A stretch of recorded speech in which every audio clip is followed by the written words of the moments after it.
क्या हो अगर दुनिया की बड़ी बड़ी समस्याओं को सुलझाने का राज किसी बड़ी पॉलिसी या टेक्नोलॉजी में नहीं बल्कि हमारे अपने घरों में ही छुपा हो। सुनने में थोड़ा अजीब लगता है ना, पर आज हम इसी आइडिया की तह तक जाएंगे। जब हम समाज के बारे में सोचते हैं तो क्या ख्याल आता है? शायद बड़ी बड़ी इमारतें, सरकारें, कड़े कानून।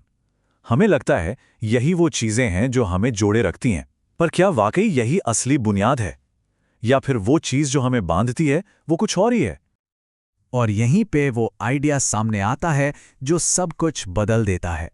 समाज कोई मशीन नहीं है, ये एक जीता जागता सिस्टम है, और इसकी सबसे छोटी और सबसे जरूरी इकाई यानी इसका सेल हमारा परिवार है।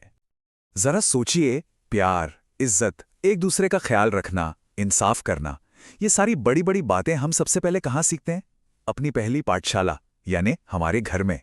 यहीं से ये सारे गुण बाहर की दुनिया में फैलते हैं। और यहां से एक तरह का रिपल इफेक्ट शुरू हो जाता है। जब परिवार में तालमेल होता है तो उसका असर समुदाय में शांति लाता है। जब समुदाय शांत होते हैं तो एक न्यायप्रिय देश की नींव बनती है, और जब देश न्यायप्रिय होते हैं तो पूरी दुनिया में स्थिरता आती है। तो सवाल ये है कि ये सामंजस्य, ये हार्मनी आएगी कहां से? जवाब है 4 यूनिवर्सल ह्यूमन गोल्स में। चलिए एक एक करके इन्हें समझते हैं। तो पहला लक्ष्य है सुख। अब देखिए, सुख का मतलब सिर्फ हंसना या मजे करना नहीं है। ये उससे कहीं ज्यादा गहरी चीज है।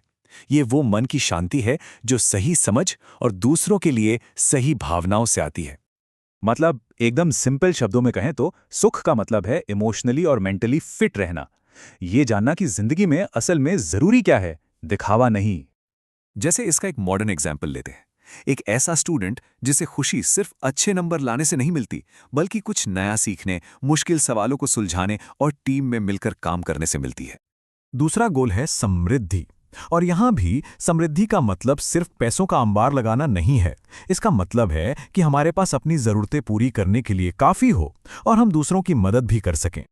यानी कि असली दौलत वो है जो आपकी सेवा करे, ना कि आप उसके गुलाम बन जाएं। पैसा एक जरिया है, मंजिल नहीं। आज की दुनिया में इसका एक बढ़िया उदाहरण देखें तो वो इंजीनियर्स हैं जो ऐसे सस्टेनेबल सिस्टम बनाते हैं जिनसे बर्बादी कम होती है। ये है सच्ची समृद्धि जो आने वाली पीढ़ियों का भी ख्याल रखती है। तीसरा लक्ष्य है अभय। अभय मतलब डर से आज़ादी। और ये आज़ादी तभी मिल सकती है जब हमारे रिश्ते, चाहे परिवार में हों या समाज में, वो भरोसे पर टिके हों। और अभय का मतलब सिर्फ फिजिकल सेफ्टी नहीं है कि कोई चोट पहुंचाएगा।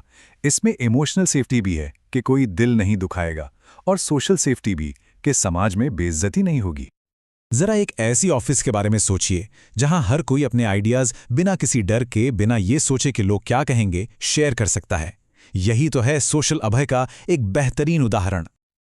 और अब आता है चौथा और शायद सबसे जरूरी लक्ष्य, सह अस्तित्व। इसका मतलब है इस बात को गहराई से समझना कि हम इंसान, जानवर, पेड़ पौधे, नदियां, ये सब एक दूसरे से जुड़े हुए हैं। हम अलग नहीं हैं। इस पूरी बात को अगर एक लाइन में समझना हो तो वो ये है, हमारा वजूद प्रकृति पर राज करने के लिए नहीं, बल्कि उसके साथ मिलकर तालमेल में जीने के लिए है। और आज के ज़माने में इसका सबसे बड़ा उदाहरण है वो लोग जो ग्रीन टेक्नोलॉजी या रिन्यूएबल एनर्जी पे काम कर रहे हैं। वो इसी सह अस्तित्व के आइडिया को हकीकत बना रहे हैं। तो ये हैं हमारे 4 पिलर: सुख, समृद्धि, अभय और सह अस्तित्व। ये टेबल इन सबको एक साथ दिखाता है कि हर गोल का मतलब क्या है और आज की जिंदगी में वो कैसा दिखता है। हर चीज का एक प्रैक्टिकल पहलू है। पर कहानी यहीं खत्म नहीं होती। सबसे जरूरी बात यह है कि ये चारों लक्ष्य अलग थलग नहीं हैं। ये एक दूसरे से पूरी तरह जुड़े हुए हैं, एक सिस्टम की तरह। एक के बिना दूसरा अधूरा है। जरा सोचिए, किसी के पास बहुत पैसा हो, सब कुछ हो, लेकिन मन में शांति ही ना हो, तो क्या वो समृद्धि किसी काम की है? बिल्कुल नहीं। सुख के बिना हर चीज खोखली लगती है। उसी तरह अगर समाज में हर तरफ डर और शक का माहौल हो तो कोई भी इंसान लंबे समय तक खुश नहीं रह सकता। हमारा सुख हमारे आसपास के भरोसेमंद रिश्तों पर ही तो टिका होता है। और आखिर में सबसे बड़ी बात, अगर हम प्रकृति के साथ ही तालमेल से न रहें, अगर ये सह अस्तित्व की नींव ही कमजोर पड़ जाए, तो बाकी सब कुछ, हमारा सुख, हमारी दौलत, हमारा भरोसा, सब अपने आप ढह जाएगा। तो देखिए, बात घूम फिर कर वहीं आ जाती है जहां से हमने शुरू किया था। एक बेहतर समाज बनाने की शुरुआत किसी बड़े दफ्तर से नहीं, बल्कि हमारे अंदर से, हमारे अपने घर से होती है। ये बदलाव की लहर हम सबसे शुरू होती है।